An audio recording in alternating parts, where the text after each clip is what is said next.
रामकृष्ण हरी मंडळी श्री स्वामी समर्थ. 3 वर्षातून एकदाच येणारा एक अतिरिक्त महिना म्हणजे अधिक मास, ज्यालाच आपण पुरुषोत्तम मास असं देखील म्हणतो. तर हा महिना अत्यंत पवित्र आणि विशेष मानला जातो. या पवित्र काळामध्ये म्हणजेच या अधिक मासामध्ये येणाऱ्या एकादशीला देखील विशेष महत्त्व दिलं जातं. आणि ही एकादशी केवळ अधिक मासातच येत असल्यामुळे ती दर 3 वर्षातून एकदाच येते. आणि या दिवशी भगवान श्रीहरी विष्णू यांची विशेष सेवा, उपासना, आराधना केल्यानं भगवान श्रीहरी विष्णूंचा आशीर्वाद आपल्याला प्राप्त होतो आणि आपल्या जीवनातील सर्व संकटे, अडचणी, विघ्ने दूर होण्यास मदत होते.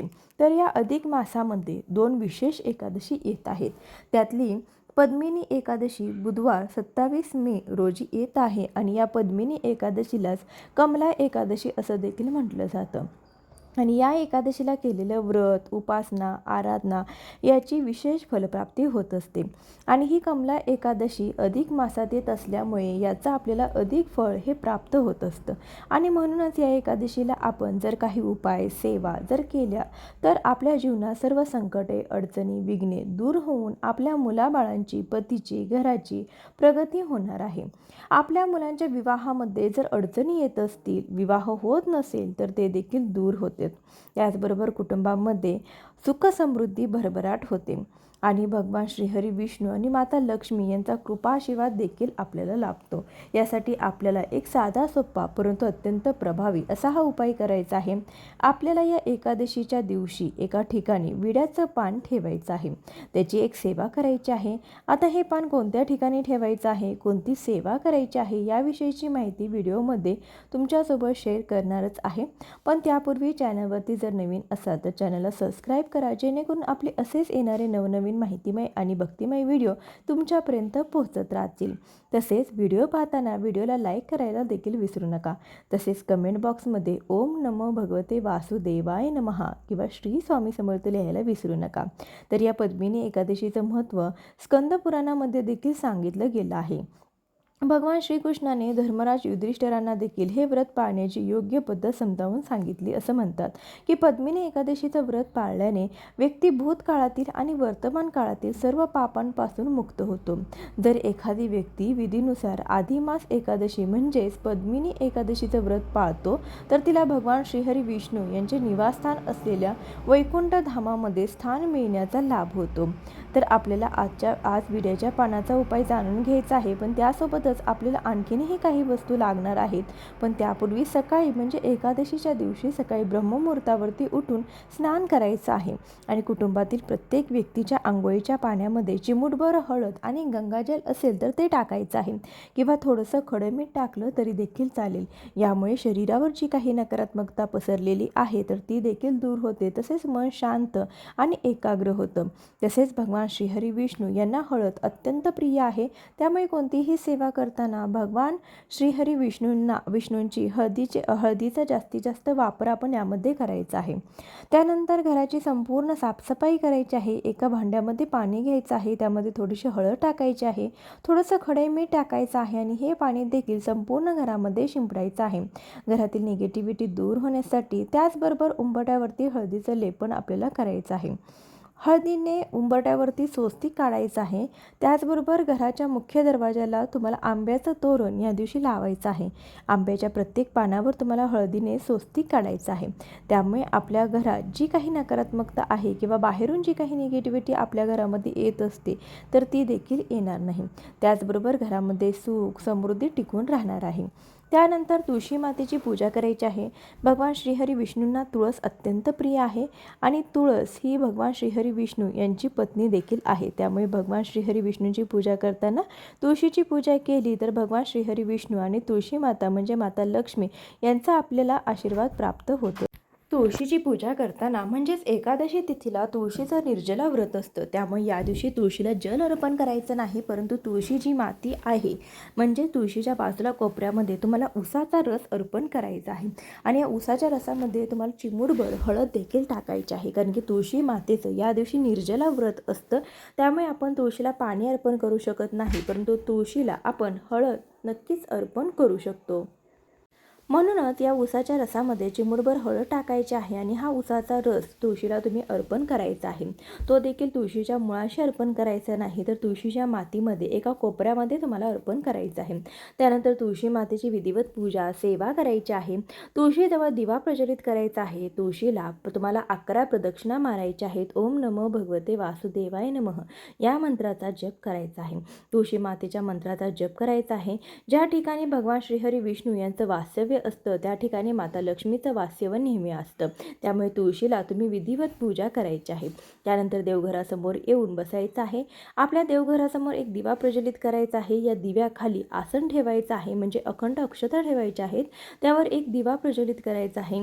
दिव्यामध्ये देशी गाईचं तूप घालायचं आहे. चिमूटभर पिवळी मोहरी, त्यामध्ये चिमूटभर हळद आणि 2 अखंड लवंगा आणि 1 भीमसेनी कापराची वडी टाकायची आहे. असा हा दिवा देवघरासमोर सर्वप्रथम प्रज्वलित करायचा आहे आणि त्यानंतर देवपूजा करायची आहे. कोणतीही सेवा करताना, उपाय करताना अग्नीला साक्षी मानूनच ती करायला हवी. त्यानंतर सर्वप्रथम तुम्हाला बाळकृष्णाला अभिषेक घालायचा आहे. बाळकृष्ण हे भगवान श्रीहरी विष्णू यांचे स्वरूप आहे आणि त्यामुळे त्यांचा अभिषेक आपल्याला करायचा आहे. हळदीच्या पाण्याने देखील तुम्ही अभिषेक करू शकता. त्यानंतर त्यांची सेवा आपल्याला करताना त्यांना तुळशीची माळ अर्पण करायची आहे, घालायची आहे. त्याचबरोबर पिवळ्या रंगाची वस्त्र तुम्ही बाळकृष्णाला परिधान करायची आहेत. विधिवत ज्याप्रमाणे आपण श्रीहरी विष्णू यांची पूजा करतो त्याचप्रमाणे आपल्याला बाळकृष्णाची पूजा करायची आहे. त्यांना नैवेद्य अर्पण करायचं आहे. त्यावरती देखील तुम्हाला तुळशीचं पान हे ठेवायचं आहे. भगवान श्रीहरी विष्णू तुळशीच्या पानाशिवाय नैवेद्य ग्रहण करत नाहीत आणि म्हणूनच तुळशीचं पान ठेवायला विसरायचं नाही. आता हे पान तोडत असताना आदल्या दिवशीच तुम्हाला तोडून ठेवायचं आहे. एकादशीच्या तिथीला तुळशीला स्पर्श देखील करायचा नाही. तर अशा प्रकारे तुम्हाला ही सेवा जी आहे तर ती करायचं आहे. पुन्हा एकदा आपल्या कुलदेवतेचं, आपल्या इष्टदेवतेचं, श्री स्वामी समर्थ महाराजांचे, दत्तगुरूंचं तुम्हाला नामस्मरण करायचं आहे. त्यानंतर तुम्हाला जो उपाय करायचा आहे तर तो करायचा आहे. आता हा उपाय करत असताना कुटुंबातील कोणत्याही व्यक्तीने केला तरी देखील चालेल, कारण की हा उपाय आपल्या कुटुंबाच्या भरभराटीसाठी, सुखसमृद्धीसाठी, आपल्या मुलांच्या विवाहामध्ये येणारे अडथळे दूर करण्यासाठी आणि माता लक्ष्मी आणि भगवान श्रीहरी विष्णू यांचा कृपा आशीर्वाद प्राप्त करण्यासाठी आहे. त्यानंतर उपायासाठी आपल्याला 2 विड्याची पाने घ्यायची आहेत. आता या विड्याच्या पानाचा उपाय आपल्याला करायचा आहे. त्याचं महत्त्व देखील जाणून घेऊया. विड्याच्या पानाच्या टोकास माता लक्ष्मीचा सहवास असतो, तर विड्याच्या पानाच्या उजव्या बाजूस ब्रह्मदेवाचा सहवास असतो, तर विड्याच्या पानाच्या मधोमध सरस्वती देवीचा वास असतो, तर विड्याच्या पानाच्या डाव्या बाजूस पार्वती देवीचा वास असतो आणि या विड्याच्या पानाच्या लहान देठामध्ये महाविष्णूचा वास असतो, तर विड्याच्या पानाच्या मागील बाजूस चंद्रदेवतेचा वास असतो आणि विड्याच्या पानाच्या सर्व कोपऱ्यामध्ये परमेश्वराचा वास असतो. विड्याच्या पानाखाली मृत्यूदेवतेचा वास असतो आणि या कारणाने तांबूल सेवन करताना बुडाचा भाग हा काढून मग तो सेवन करण्याची पद्धत आपल्याकडे आहे. त्याचबरोबर विड्याच्या पानाच्या देठामध्ये अहंकार, देवता आणि दारिद्र्य लक्ष्मी राहतात. तर अशा त्या दैवत्व प्राप्त झालेल्या विड्याच्या पानाचा उपाय आपल्याला या एकादशीला करायचा आहे. विड्याची पाने आपल्याला 2 लागणार आहे, तर ती घेत असताना कुठेही फाटलेली पाने नसावीत. त्यानंतर आपल्याला लागणार आहे 1 रुपयाचं नाणं, 1 सुपारी आणि 21 अखंड अक्षदा. कुठे तुटलेल्या अखंड तांदूळ आपल्याला घ्यायचे नाहीत, ते हळदीने पिवळे करून घ्यायचे आहेत. त्यानंतर लागणार आहेत 2 अखंड लवंगा, 2 हिरव्या वेलच्या, त्यासोबत लागणार आहे 1 हळकुंड. हळकुंड घेत असताना लेकूरवाळं हळकुंड असावं. त्याचबरोबर ते घेताना लहान आकाराचं घ्यायचं आहे. त्यानंतर पुन्हा एकदा तुम्हाला 1 सुपारी घ्यायची आहे, 1 रुपयाचं नाणं घ्यायचे आहे. सुपारी घेत असताना पूजेसाठी ती वापरतात ती सुपारी घ्यायची आहे आणि पुन्हा एकदा तुळशीच्या जवळ जायचं आहे. 1 सुपारी, 1 रुपयाचं नाणं, जे हळकुंड घेतलेलं आहे लेकूरवाळं, आपण ते घेऊन तुळशीपाशी जायचं आहे. या मातीमध्ये, या तुळशीच्या मातीमध्ये तुळशीला स्पर्श होणार नाही अशा पद्धतीने तुळशीच्या मातीमध्ये तुम्हाला या 3 वस्तू पुरून ठेवायच्या आहेत. त्यानंतर तुमच्या जर घरामध्ये विवाहयोग्य मुलगा व मुलगी जर असेल, म्हणजे त्यांच्या विवाहामध्ये अडचणी येत असतील किंवा विवाहामध्ये विलंब जर होत असेल, तर मग तुम्हाला पुन्हा एकदा 1 लेकूरवाळा हळकुंड घ्यायचा आहे. ते देखील लहान आकाराचा हळकुंड तुम्हाला घ्यायचा आहे. आणि जर तुमच्या घरामध्ये जर विवाहयोग्य मुलगा मुलगी नसेल, तर मग तुम्ही हळकुंड घ्यायचं नाही. त्यानंतर 1 ताट घ्यायचं आहे. तुम्ही बाळकृष्णासमोरच बसायचं आहे, म्हणजे देवघरासमोर बसायचं आहे. त्यानंतर 1 ताट घ्यायचं आहे. त्यामध्ये तुम्हाला ही जी विड्याची पानं आहे तर ती ठेवायची आहे. त्यावरती 1 रुपयाचं नाणं ठेवायचं आहे, सुपारी ठेवायची आहे आणि ज्याप्रमाणे तुम्ही बाळकृष्णाला अभिषेक केला त्याचप्रमाणे तुम्हाला त्या सुपारीला देखील अभिषेक करायचा आहे. सुपारी हे विघ्नहर्त्याचं स्वरूप आहे. आपण कोणतीही पूजा सेवा करत असेल तर त्यावेळेला जर एक गणपती बाप्पांची मूर्ती नसेल तर त्या ठिकाणी आपण विघ्नहर्त्याचं स्वरूप म्हणून सुपारीची पूजा करत असतो. 1 रुपयाचं नाणं हे लक्ष्मी मातेचं स्वरूप आहे. जर तुम्हाला या दोन्ही वस्तू घ्यायच्या आहेत आणि त्यांना अभिषेक करायचा आहे हळदीच्या पाण्याने, त्यानंतर एक प्लेट घ्यायची, त्यामध्ये अखंड अक्षता घ्यायच्या, कुठेही तुटलेले नसावेत. त्यावरती जे विड्याचं पान आहे तर ते स्वच्छ पुसून त्यावरती ठेवायचं आहे. हे पान ठेवत असताना त्यावरती तुम्हाला चंदनाने किंवा हळदीने स्वस्तिक काढायचं आहे विजेच्या पाण्यावरती. त्यावरती ₹1 नाणं ठेवायचं आहे आणि जी आपण सुपारी घेतलेली आहे तर ती देखील तुम्हाला कुंकवाने लाल करायची आहे. आणि जर तुम्हाला कुंकवाने त्यावरती स्वस्तिक काढता येत असेल तर ते देखील काढू शकता किंवा पूर्ण कुंकवाने लाल केली तरी देखील चालेल. त्यानंतर आपण हे सुपारीसाठी जे अभिषेकासाठी जे पाणी वापरलेलं आहे तर ते पाणी संपूर्ण घरामध्ये शिंपडायचं आहे. घरामध्ये एकही कानाकोपरा ठेवायचा नाही. दरवाजावरती उंबरड्यावरती हे पाणी शिंपडायचं आहे. त्यानंतर या पानावरती जे आपण 2 अखंड लवंग घेतलेले आहे तर त्या कुंकवाने तुम्हाला लाल करून घ्यायचे आहे. थोडंसं ओलं कुंकू करून त्यात बुडवून घ्यायचे आहेत. फुलाचा जो भाग आहे तर तो त्यानंतर हिरव्या वेलच्या ज्या घेतलेल्या आहे तर त्या देखील तुम्हाला कुंकवाने लाल करून घ्यायच्या आहेत. 21 अक्षता घेतलेल्या आहेत त्या पिवळ्या करून घ्यायच्या आहेत हळदीने.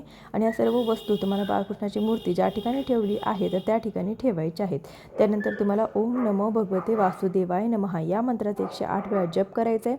तुमची जी कुलदेवता आहे तिचा देखील तुम्हाला 108 वेळा जप करायचा आहे. त्यानंतर आपण ज्या इष्टदेवता मानतो तर त्यांचं नामस्मरण करायचं आहे. माता लक्ष्मीचं नामस्मरण म्हणायचं आहे. या ज्या काही वस्तू आहे तर त्या तुम्हाला अभिमंत्रित करायच्या आहेत. त्यानंतर या दिवसभर वस्तू त्याच ठिकाणी ठेवायच्या आहेत. पुन्हा तिन्ही सांजेच्या वेळेला तुम्हाला पुन्हा एकदा या वस्तूंची पूजा करायची आहे. धूपदीप दाखवायचा आहे.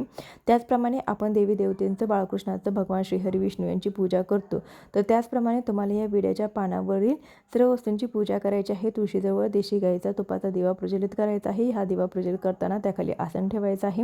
म्हणजे अखंड अक्षता ठेवायच्या आहे त्यावरती हा दिवा प्रज्वलित करायचा आहे. आणि दिव्यामध्ये भीमसेनी कापराच्या 2 वड्या टाकायच्या आहेत. 2 अखंड लवंगा, पिवळी मोहरी, चिमूटभर पिवळी मोहरी, थोडीशी हळद टाकायची आहे. त्याचबरोबर असाच एक दिवा तुमच्या घराच्या मुख्य दरवाजावर देखील लावायचा आहे. आणि हा दिवा लावताना 7:30 ते 7:30 या दरम्यान लावायचा आहे. कारण की या वेळेत माता लक्ष्मी पृथ्वीवरती आगमन करत असते. म्हणजे तिचे वास्तव्य पृथ्वीवर असतं आणि म्हणूनच तिला आकर्षित करण्यासाठी, अभिमंत्रित करण्यासाठी, आमंत्रित करण्यासाठी हा दिवा लावला जातो. त्याचबरोबर संपूर्ण अधिक मास आपल्या दरवाजाजवळ तसेच तुळशीजवळ दिवा प्रज्वलित केला जातो जेणेकरून आपल्या घराची सुख समृद्धी आणि भरभराट व्हावी. घरावरची सर्व संकटे विघ्ने दूर व्हावीत यामुळे आपल्याला देखील असा दिवा लावायचा आहे. त्याचबरोबर शक्य असेल तर कणकेचा दिवा लावा. त्यानंतर आपण जी काही ज्या ठिकाणी ₹1 नाणं, सुपारी आणि हळकून ठेवलेलं आहे तर त्याची देखील तुम्हाला पूजा करायची आहे. त्यानंतर या कमला एकादशीच्या दुसऱ्या दिवशी येत आहे गुरुवार आणि गुरुवार हा भगवान श्रीहरी विष्णू यांना समर्पित आहे. सध्या पवित्र अधिक मास सुरू आहे आणि त्यामुळे शुभ योग जुळून येत आहे. म्हणजेच आपण ज्या वस्तू घेतलेल्या आहे तर त्यांचा उपाय करण्यासाठी आपल्याला चांगला वार येत आहे. तर त्यानंतर एक पिवळ्या रंगाचा नवीन रुमाल घ्यायचा आहे.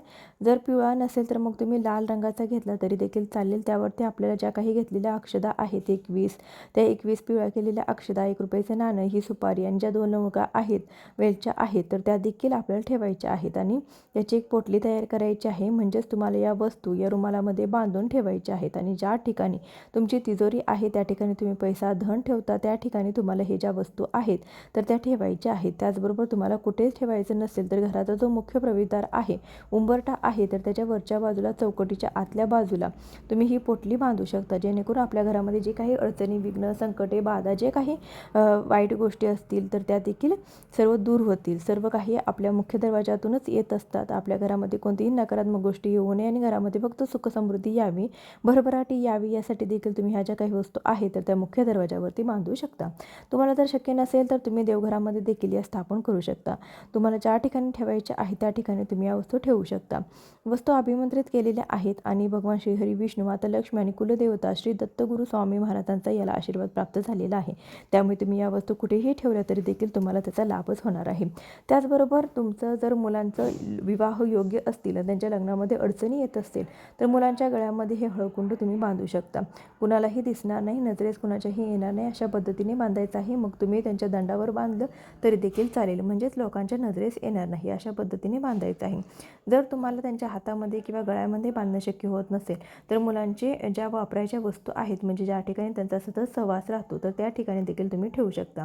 त्यानंतर 15 जून 2026 अधिक मास संपत आहे. तर या दिवशी तुम्हाला या तुळशीच्या मातीतून ₹1 नाणं, सुपारी आणि हळकुंड काढून घ्यायचं आहे आणि देवघरामध्ये एक प्लेट ठेवायची आहे. त्यामध्ये थोड्याशा पिवळ्या केलेल्या त्या अखंड अक्षता ठेवायच्या आहेत आणि त्यावरती तुम्हाला या 3 वस्तू स्थापन करायच्या आहेत. दररोज देवपूजा करताना तुम्ही या 3 वस्तूंची देखील पूजा करायची आहे. तुम्ही जर एखाद्या महत्त्वाच्या कामासाठी जात असाल आणि त्या कामामध्ये सतत अडचणीत असेल तर त्यावेळेस ही सुपारी तुम्ही तुमच्यासोबत ठेवू शकता, कारण की सुपारी ही विघ्नहर्त्याचं स्वरूप आहे आणि याला दैवत्व देखील प्राप्त झालेलं आहे, कारण की आपण तुळशीच्या मातीमध्ये ठेवलेल्या या वस्तू आहेत. फक्त उपाय करताना आणि या वस्तूंचा वापर करताना देवाचं नामस्मरण करायला विसरायचं नाही. भगवान श्रीहरी, विष्णू, माता लक्ष्मी आणि आपली कुलदेवता यांना कधीही विसरायचं नाही. त्याचबरोबर तुम्हाला मी अगोदर ज्या सांगितलेल्या 2 वस्तू ठेवायच्या असतील तर त्या देखील तुम्ही डबल घेऊ शकता. त्याचप्रकारे आपण विड्याच्या पानाचा उपाय पाहिलेला आहे. या विड्याचं पान आपण कुठेच ठेवलेलं नाही, कारण की हे विड्याचं पान सुकून जातं आणि ते खराब होऊन जाईल म्हणून आपण हे ठेवलेलं नाही. परंतु तुम्ही दररोज सकाळी देवपूजा करताना 2 विड्याची पाने ही देवघरासमोर ठेवायची आहे. त्यावरती 21 अखंड अक्षता मोजून ठेवायची आहे. त्यावरती भगवान श्रीहरी, विष्णू, माता लक्ष्मी यांची आपल्याला कुलदेवतेचं नामस्मरण करून पूजा करायचं आहे. दुसऱ्या दिवशी देवपूजा करताना हे जे तांदूळ आहेत 21 तर ते तुम्हाला तुमच्या तांदळाच्या डब्यामध्ये टाकायचे आहेत आणि परत तुम्हाला 2 विड्याची पाने घ्यायची आहेत. त्यानंतर त्यावरती पुन्हा 21 अक्षता ठेवायच्या आहेत. पुन्हा नामस्मरण करायचं आहे आणि या अक्षता आपण घेतलेल्या आहेत तर त्या पिवळ्या करून घ्यायच्या आहेत हळदीनं. अशी ही सेवा तुम्हाला संपूर्ण अधिक मास होईपर्यंत या विड्याच्या पानावरती करायची आहे. अगदी साधी सोपी सेवा आहे, परंतु अत्यंत प्रभावी सेवा आहे. उपाय करताना मनापासून श्रद्धेने करायचा आहे. तुमची जी काही अडचण आहे, कोणती समस्या आहे, मुलांचे विवाहासंबंधित आजारपण असेल, शिक्षणासंबंधित असेल, नोकरी संबंधित असेल, व्यवसाय संबंधित असेल तर तो देखील भगवान श्रीहरी, विष्णू, माता लक्ष्मी आणि आपल्या कुलदेवतेच्या सांगायचा आहे. उपाय करताना मनापासून श्रद्धेने करायचा आहे आणि उपाय केल्याने आपल्या सर्व इच्छा मनोकामना पूर्ण होणार आहेत. भगवान श्रीहरी, विष्णू, माता लक्ष्मी आणि आपल्या कुलदेवतेचा आशीर्वाद देखील आपल्याला प्राप्त होणार आहे. तर अशा प्रकारे आज आपण कमला एकादशीला कोणती सेवा करायची आहे याविषयीची संपूर्ण माहिती जाणून घेतलेली आहे. तरी देखील तुमच्या काही जर समस्या अडचणी असतील तर कमेंट करून नक्कीच विचारू शकता. माहिती आवडली असेल तर व्हिडिओला लाईक करा, चॅनलला सबस्क्राईब करा आणि हा व्हिडिओ जास्तीत जास्त लोकांपर्यंत शेअर करा. धन्यवाद.